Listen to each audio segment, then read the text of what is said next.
నమస్తే. ప్రస్తుతం మనతో పాటు సీనియర్ జర్నలిస్ట్ దాము బాలాజీ ఉన్నారు. ఆయనతో మాట్లాడదాం. నమస్తే సార్. నమస్తే. సార్, సీఎం రేవంత్ రెడ్డికి మావోయిస్టుల హెచ్చరిక లెటర్ రాశారు అని చెప్పేసి తెలుస్తుంది. అసలు ఎందుకు రాయాల్సి వచ్చింది? ఏం కారణం సార్? మావోయిస్టులు ఈ మధ్యకాలంలో బాగా నష్టాలకి గురవుతున్నారు. మామూలుగానే ఎండాకాలం వస్తే మావోయిస్టులు ఎక్కువ చనిపోతారు. దానికి కారణం ఏంటంటే అడవుల్లో వాటర్ సోర్సులు తగ్గిపోయినప్పుడు కొన్ని చోట్ల మాత్రమే వాటర్ సోర్స్ ఉంటుంది.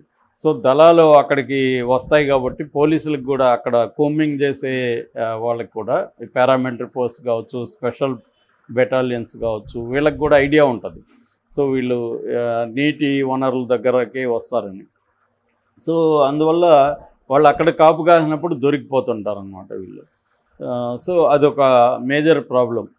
అందుకని ఎక్కువగా మన మావోయిస్టు మూమెంట్లో చూస్తే ఎండాకాలం వాళ్ళు ఎక్కువ నష్టాలకి గురవుతుంటారు. ఎక్కువ ప్రాణాలు కోల్పోయేది ఎండాకాలం ఉంటుంది. దాంతోపాటు ఎండాకాలమే వాళ్ళకి మలేరియా లేకపోతే టైఫాయిడ్ ఇలాంటివి కూడా పెరుగుతాయి. ఎందుకంటే మంచి వాటర్ దొరకదు కాబట్టి మంచి వాటర్ దగ్గరికి వెళ్తే పోలీసులు బెడదుంటుంది. అందుకని వాళ్ళు మురికి వాటర్ కూడా ఒక్కోసారి తాగాల్సి వస్తుంది బాగాలేకపోయినా. సో ఆ వాటర్ వల్ల పొల్యూట్ అయ్యి వాటర్ ఇన్ఫెక్టెడ్ టైఫాయిడ్ లాంటి జబ్బులు రావడం. దాని మామూలుగా అయితే అడవుల్లో ఉండేటప్పుడు కొండ జ్వరాలు అని పిలిచేవాళ్ళు వాళ్ళు. ట్రైబల్స్ వాళ్ళు టైఫాయిడ్ మలేరియా అంతా అంటారు, కొండ జ్వరాలు అంటారు. అందుకని మావోయిస్టులు ఏంటంటే వీటికి సంబంధించిన ప్రికాషనరీ ట్యాబ్లెట్స్ అవి పెట్టుకుంటారు. కానీ ఒక్కోసారి నేను ఉన్నప్పుడు చూశాను, ఒక్కోసారి 1 year పాటు కూడా దళాలు పడిపోయిన సందర్భాలు ఉన్నాయి జ్వరాలతో. ఒక్కోసారి వాళ్ళు మనం కొన్ని గంటలు జ్వరాలతోనే నడుస్తారు, వాళ్ళు నడవాల్సి వస్తుంది. అంటే ఫీవర్ని క్యారీ చేయడం 30 రోజులు 40 రోజులు అలా ఎప్పుడు చూసినా టైఫాయిడ్ ఏదో ఒక జ్వరాలతోనే ఉంటారనమాట. అంత యాక్టివ్గా ఉండరు. అందుకని అటాక్స్ జరిగినప్పుడు కూడా వాళ్ళు యాక్టివ్గా ఫైట్ చేయలేరు వెళ్తారు. సో అందుకని ఈ మధ్యకాలంలో ఈ కొత్త సంవత్సరంలోనే దాదాపు ఇప్పటి వరకు 50 మంది చనిపోయారు మావోయిస్టులు ఎన్కౌంటర్లో. డిఫరెంట్ అందులో కొన్ని నిజం ఉండొచ్చు, కొన్ని ఎక్కువ భాగం పట్టుకొని గాలి చేయడమే ఉంటుంది. సో ఇప్పుడు ఈ కాంటెక్స్ట్లో ఎందుకు ఇదంతా చెప్తున్నానంటే, ఈ కాంటెక్స్ట్ అర్థమైతే కానీ రేవంత్ రెడ్డికి ఎందుకు మావోయిస్టులు హెచ్చరిక పంపించారనేది అర్థం కాదు. ఇప్పుడు ఇచ్చింది ఎవరంటే భద్రాద్రి కొత్తగూడెం అల్లూరి సీతారామరాజు డివిజన్ కమిటీ, దీన్ని బీకేఏఎస్ అంటారు. అంటే మావోయిస్టులు వాళ్ళ ప్రాంతాలని కొన్ని డివిజన్స్గా డివైడ్ చేసుకుంటారు. డివిజన్స్ డిస్ట్రిక్ట్గా వాళ్ళ డివిజన్స్ వేరే ఉంటాయి. సో అలాగా వీళ్ళు ఏంటంటే భద్రాద్రి కొత్తగూడెం అల్లూరి సీతారామరాజు డివిజన్ అని ఒకటి పెట్టుకున్నారు. ఆ డివిజన్కి ఒక కమిటీ ఉంది. ఆ కమిటీ సెక్రటరీ ఆజాద్. ఈ ఆజాద్ కూడా ఏంటంటే మావోయిస్టులు ఏం చేస్తుంటారంటే తమకన్నా ముందు లీడర్లు ఎవరన్నా చనిపోతే వాళ్ళ పేర్లే మళ్ళీ పెట్టుకుంటుంటారు. అవి కంటిన్యూ అవుతూ ఉంటాయి. యాక్చువల్గా ఆజాద్ ఎప్పుడో ఉండి చనిపోయినాడు ఆయన పేరు కూడా ఆజాద్ ఒరిజినల్ కాదు. సో అలాగా ఒక్కొక్క పేరే కంటిన్యూ అవుతూ వస్తూ ఉంటుంది. సో ఇప్పుడు కూడా ఆజాద్ పేరుతో ఒక ప్రకటన వచ్చింది. అది సుదీర్ఘంగా ఉంది ఆ ప్రకటన. అందులో ప్రధానంగా ఏముందంటే ఈ మధ్య ఎన్కౌంటర్లు జరుగుతున్నాయి. కొత్తగా ఒకటి జరిగింది బార్డర్లో. బార్డర్లో జరిగిన ఎన్కౌంటర్ మీద వీళ్ళు పూజార్ కాంకేర్ అడవులు, ములుగు బార్డర్ అది. ఈ ములుగు పూజార్ కాంకేర్ అడవులు అంటారు. అక్కడ ఒక ఎన్కౌంటర్లో 3 చనిపోయారు. ఆ 3లో ఒకరెవరంటే commander Dandakaranya special zonal committee central region company 1 secretary అనమాట. ఆయన సంతోష్ అంటారు ఆయన్ని, మన్నె సంతోష్.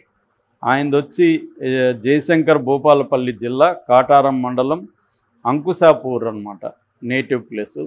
సో ఆయన గత 20 ఏళ్ళ నుంచి ఈ ఉద్యమంలో ఉన్నాడు. 45 ఏళ్ళు ఇప్పుడు ఆయనకు. ఆయన మీద ఆల్రెడీ 5 లక్షల రివార్డు ఉంది.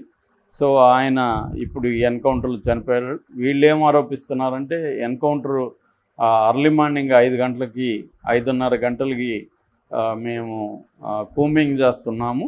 ఆ కూంబింగ్లో ఈ దళం మాకు ఎదురుపడింది. దళాన్ని సరెండర్ చేయమన్నాము, సరెండర్ కాలేదు. వాళ్ళు కాల్పులు జరిపారు, మేము కాల్పులు జరిపాము. తర్వాత మాకు 3 శవాలు దొరికాయి. ఇది గత 30 ఏళ్ళుగా వింటున్న ఎన్కౌంటర్ కథ.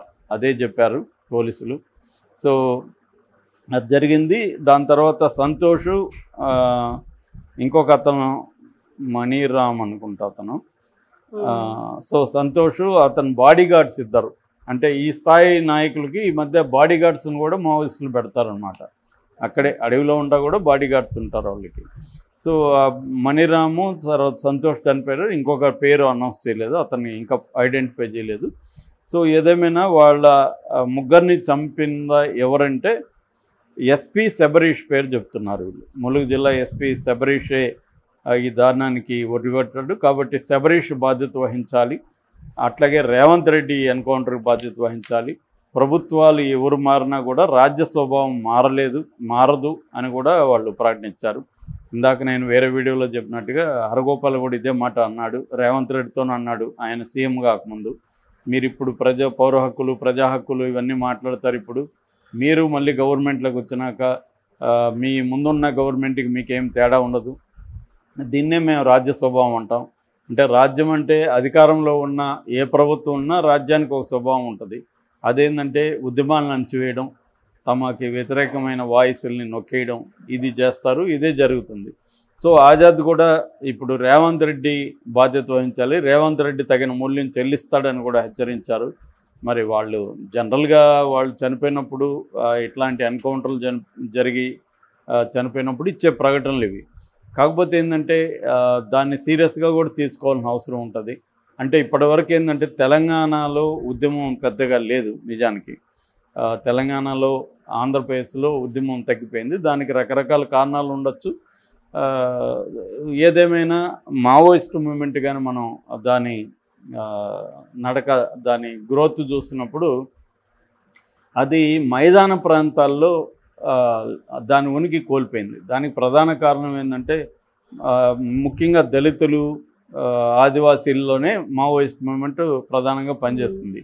ఎందుకంటే వాళ్ళకి దగ్గరలో అడవులు, కొండలు కూడా దగ్గరలో కావాలి. విలేజెస్లో ఉండి కూంబింగ్లు జరిగినప్పుడు, పోలీస్ అటాక్ జరిగినప్పుడు ఫారెస్ట్లో వాళ్ళు రిట్రీట్ అవ్వాలి, షెల్టర్ తీసుకోవాలి. కాబట్టి చాలామంది అడవుల్లో ఉంటారు, నక్సలైట్లు అంటారు. కానీ అడవుల్లో ఏమేమి ఉండరు. అడవుల్లో ఏం చేస్తారు ఉండి? అడవుల్లో ఉండరు, వాళ్ళు ప్రజల్లో ఉంటారు. కానీ ఆ ప్రజలు ఎవరంటే అడవులకు దగ్గరగా ఉన్న ప్రజలు. ఒకప్పుడు మైదాన ప్రాంతాల్లో కూడా ఉండేవాళ్ళు నక్సలైట్లు. కానీ ఏమైందంటే ఈ దళితులకి ఉద్యోగాలు రావడం, ప్రైవేటైజేషన్ వల్ల అవకాశాలు పెరగడం, ఎడ్యుకేషన్ పెరగడం, గ్లోబలైజేషను, దీనివల్ల అంతా ఏమైందంటే ఎడ్యుకేషన్ మినిమం ఉన్నా కూడా జాబ్స్ వచ్చేస్తున్నాయి. అట్లాగే ట్రైబల్స్ మీద కూడా సెంట్రల్ గవర్నమెంట్ ప్రత్యేకమైన ప్రోగ్రాం పెట్టింది. పీజీ అంటే primitive PTG, primitive tribal groups అన్నమాట అని పెట్టి వాళ్ళకి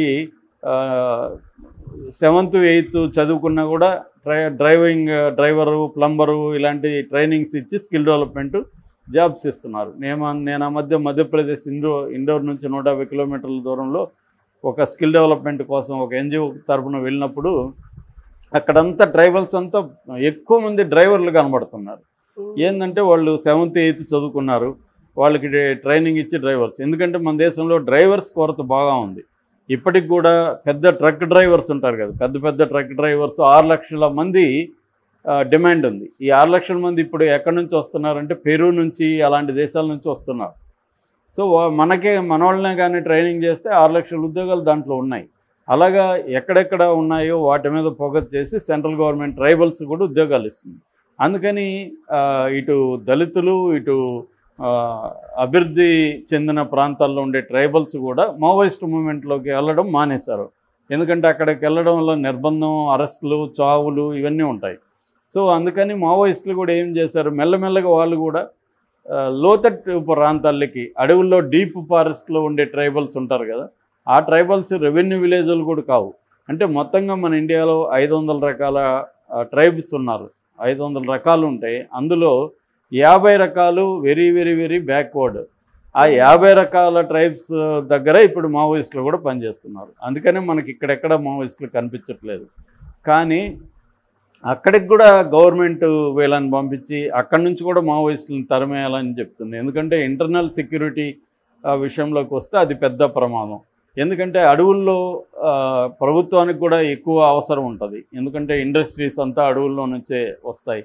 కలప కావచ్చు, చాలా రకాల మైన్స్ కావచ్చు, ఇవంతా. దీనివల్ల ఈ నక్సలైట్లు ఉండడం వల్ల పరిశ్రమలు రావడానికి ఇబ్బంది అవుతుంది. అట్లాగే ఈ గ్రామాలని అభివృద్ధి చేయడానికి కూడా ఇదొక అడ్డంకిగా మారిందని గవర్నమెంట్ ఫీల్ అవుతుంది. నిజానికి చాలా చోట్ల మావోయిస్టులే అభివృద్ధి చేస్తున్నారు. వాళ్ళే చెరువులు దూవిస్తున్నారు, వారే స్కూళ్ళు కట్టిస్తున్నారు, వాళ్ళే ఎడ్యుకేషన్ ఇస్తున్నారు ఆ ట్రైబల్స్కి. కానీ అది ఒక్కొక్కసారి మావోయిస్టుల కొంప ముంచుతుంది. వాళ్ళు అభివృద్ధి అవ్వడం వల్ల మావోయిస్టుల రిక్రూట్మెంట్ రాదు. ఆ మధ్య ఒక BBC journalist letters call him Vasu అనే బుక్ రాశాడు. ఆ బుక్లో ఆయన ఏం చెప్పాడంటే 7 ఏళ్ళు ఆయన మావోయిస్టుల మీద రీసెర్చ్ చేసి కింది స్థాయి నుంచి గణపతి వరకు ఆయన అందరినీ కలిసి ఆయన రాసింది ఏంటంటే ట్రైబల్స్లో మావోయిస్టులో చేరే వాళ్ళల్లో కేవలం 9వ క్లాసు చదువుకున్న వాళ్ళు మాత్రమే ఉన్నారు. అంటే 9 లోపల చదువుకున్న వాళ్ళే ట్రైబల్. 10th చదివినోడు కూడా ఒక్కడు కూడా ట్రైబల్ మావోయిస్టులో లేడు అనే విషయాన్ని ఆయన తేల్చాడు అనమాట. సో ఇది దానివల్ల ఏమవుతుందంటే మావోయిస్ట్ పార్టీ అనేది ఒక సైద్ధాంతిక పార్టీ. మావో తాటు, Marx Lenin, Mao, Marx Engels, Lenin, Mao ఈ ఫిలాసఫీని చదువుకోవాలి కదా. చదువుకోకపోతే వీళ్ళకి చదువు చెప్పడమే పెద్ద పని అయిపోతుంది. సో 7th 8th అంటే వాళ్ళకి ఏమొస్తుంటుంది, వాళ్ళకి మావో